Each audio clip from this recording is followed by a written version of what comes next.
Olá a todos, vamos continuar então com a análise do Sermão de Santo António aos Peixes, neste caso passando já às críticas em geral e ao capítulo 4.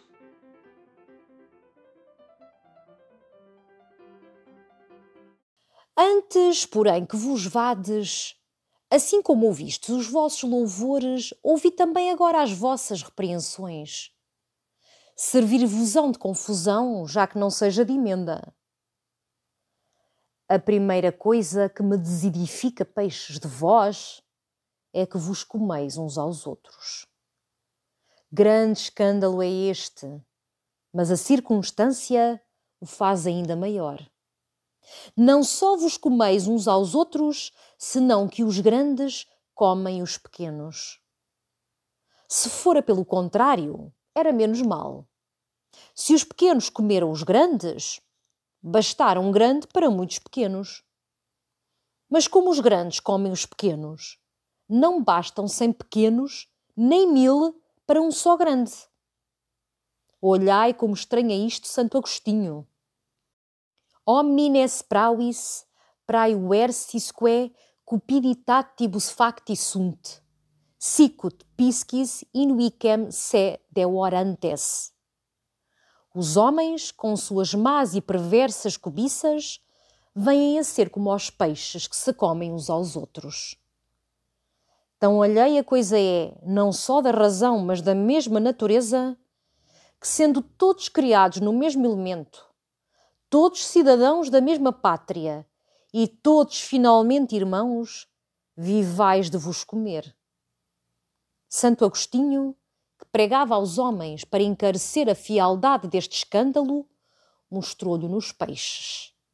E eu, que prego aos peixes para que vejais quão feio e abominável é, quero que o vejais nos homens. O Padre António Vieira tem então como principal objetivo com este capítulo perturbar, não talvez corrigir, uma vez que já tentou fazer isso anteriormente e não conseguiu. Passa a uma primeira repreensão no geral, indicando que vos comeis uns aos outros. Este capítulo e o próximo vão seguir a mesma estrutura dos dois capítulos anteriores, em que ele vai começar então no geral e depois vai particularizar, sempre fingindo que fala para os peixes, apesar de nós sabermos que ele se dirige às pessoas. Os principais defeitos apontados aos peixes pelo pregador são então os seguintes: primeiro, que se comem uns aos outros, e segundo, que os grandes comem os pequenos. Ele até chega a dizer que até podia ser aceitável que os pequenos comessem os grandes, porque bastava um grande para muitos pequenos. Mas neste caso o que acontece é que os grandes comem os pequenos e não basta um pequeno para satisfazer um grande. Precisa de muitos pequenos para que o grande fique satisfeito. Há uma citação que ele faz de Santo Agostinho: os homens com as suas más e perversas cobiças vêm a ser como aos peixes que se comem uns aos outros, e é a partir então daqui que ele vai falar de algo que é a ictiofagia, em que o sistema de alimentação é o peixe como alimento principal. A partir daqui ele vai passar para a antropofagia, que é uma qualidade ou condição da pessoa que se alimenta de carne humana, ou canibalismo. Portanto, se os peixes se comem aos outros, já sabemos que estamos sempre a comparar aos homens, então sabemos que também os homens se comem aos outros. Olhai, peixes, lá do mar para a terra. Não, não é isso que vos digo. Vós virais os olhos para os matos e para o sertão? Para cá, para a cidade é que haveis de olhar. Cuidais que só os tapuias se comem uns aos outros? Muito maior açougue é o de cá, muito mais se comem os brancos. Vedes vós todo aquele bulir? Vedes todo aquele andar? Vedes aquele concorrer às praças e cruzar as ruas? Vedes aquele subir e descer as calçadas? Vedes aquele entrar e sair sem quietação nem sossego? Pois tudo aquilo é andarem buscando os homens como hão de comer e como se hão de comer. Isto é uma crítica indireta, é uma inversão, é uma forma hábil para falar de um canibalismo, diretamente falando dos tapuias que se comem uns aos outros, porque muito provavelmente as pessoas estariam a pensar: está a pensar no canibalismo. Não, eu estou a dizer que está a referir aos brancos, pois muito mais se comem os brancos e comem-se como é uma antropofagia social, é a exploração do homem pelo homem. E ele vai então passar a um primeiro exemplo. Morreu algum deles? Vereis logo tantos sobre o miserável a despedaçá-lo e comê-lo. Comem-no os herdeiros, comem-no os testamenteiros, comem-no os legatários, comem-no os acreedores, comem-no os oficiais dos órfãos e os dos defuntos e ausentes, come-o o médico que o curou ou ajudou a morrer, come-o o sangrador que lhe tirou o sangue, come-o a mesma mulher que de má vontade lhe dá para mortalha o lençol mais velho da casa. Come-o o que lhe abre a cova, o que lhe tange os sinos e os que cantando o levam a enterrar. Enfim, ainda o pobre defunto o não comeu a terra e já o tem comido toda a terra. Portanto, ele vai dar exemplo de ainda não o comeu a terra e já o tem comido toda a terra. Ainda não morreu o defunto e já o estão a usurpar no que diz respeito ao seu dinheiro, estão a explorá-lo. Já se os homens se comeram somente depois de mortos, parece que era menos horror e menos matéria de sentimento. Mas para que conheçais a que chega a vossa crueldade, considerai peixes, que também os homens se comem vivos assim como vós. Vede um homem desses que andam perseguidos de pleitos ou acusados de crimes e olhai quantos o estão comendo.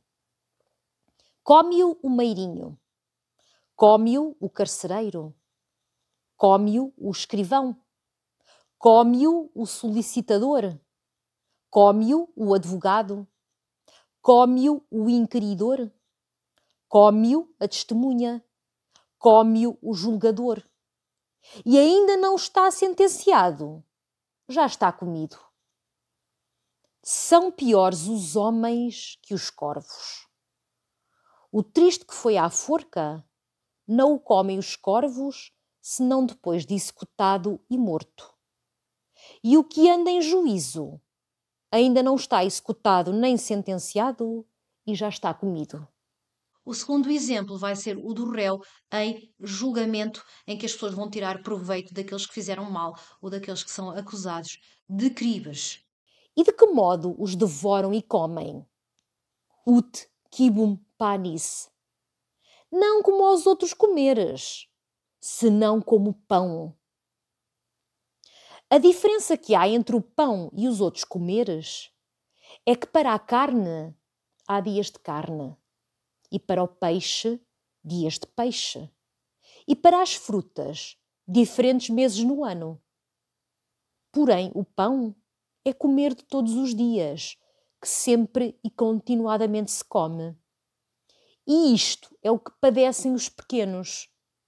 São o pão cotidiano dos grandes.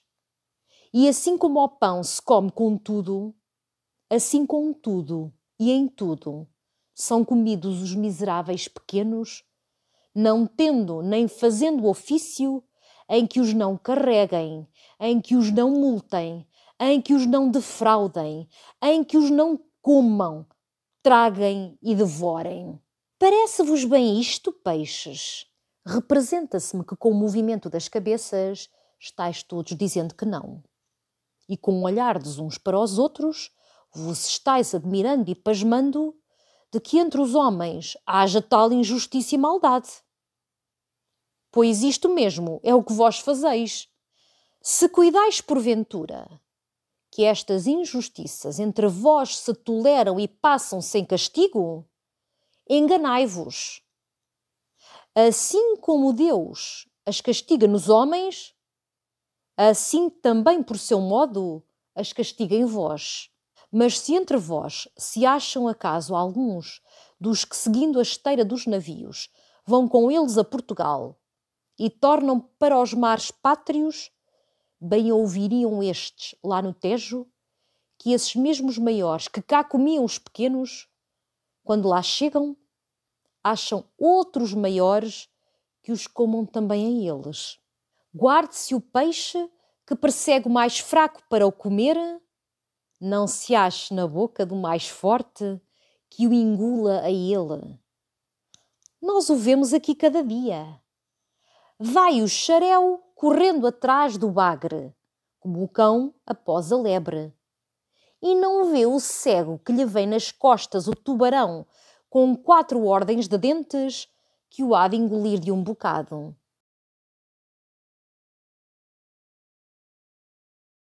Outra repreensão que vai ser feita vai ser a ignorância e cegueira dos peixes.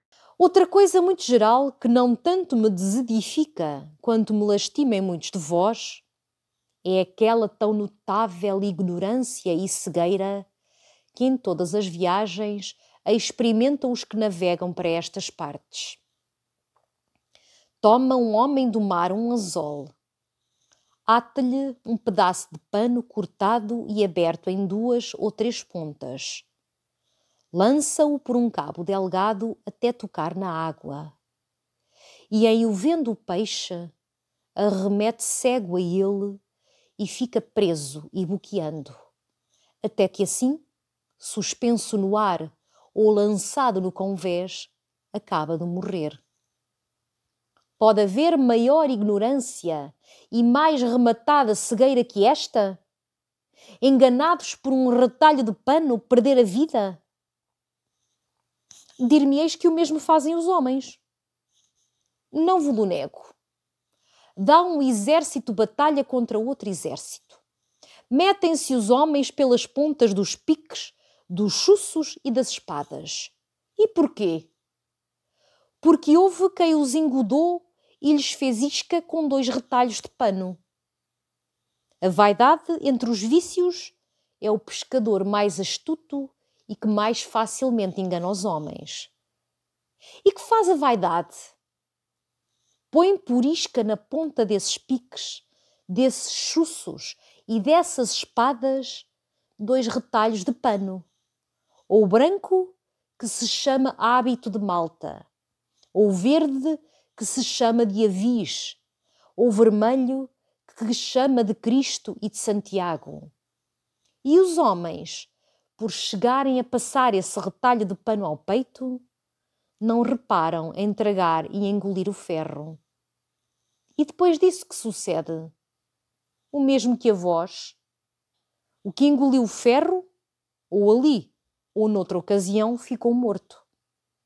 E os mesmos retalhos de pano tornaram outra vez ao anzol para pescar outros. Não é isto, meus peixes, grande loucura dos homens com que vos escusais? Claro está que sim. Nem vós o podeis negar. Não é maior ignorância e maior cegueira deixar de vos enganar ou deixar de vos tomar pelo beiço com 2 tirinhas de pano? Vede o vosso Santo António, que pouco pôde enganar o mundo com essas vaidades. Sendo moço e nobre, deixou as galas de que aquela idade tanto se preza. Trocou-as por uma loba de sarja e uma correia de cônego regrante. E depois que se viu assim vestido, parecendo-lhe que ainda era muito custosa aquela mortalha, trocou a sarja pelo burel e a correia pela corda. Com aquela corda e com aquele pano, pescou ele muitos e só estes se não enganaram e foram sisudos. Esta ignorância e cegueira dos peixes é, obviamente, comparada a uma ignorância e cegueira dos homens. Caem tão facilmente no engodo da isca, tal como também os homens são facilmente enganados, são cegos e são ignorantes. Santo António nunca se deixou enganar pela vaidade do mundo, fazendo-se pobre e simples. O homem é prepotente, o homem é vaidoso, o homem é parasita, é ambicioso, é hipócrita. E ele faz esta ligação aos colonos do Maranhão. Terminamos aqui então o capítulo 4. Na próxima aula passaremos ao capítulo 5 e será o término então da exposição e confirmação com as repreensões no particular. Obrigada e até à próxima.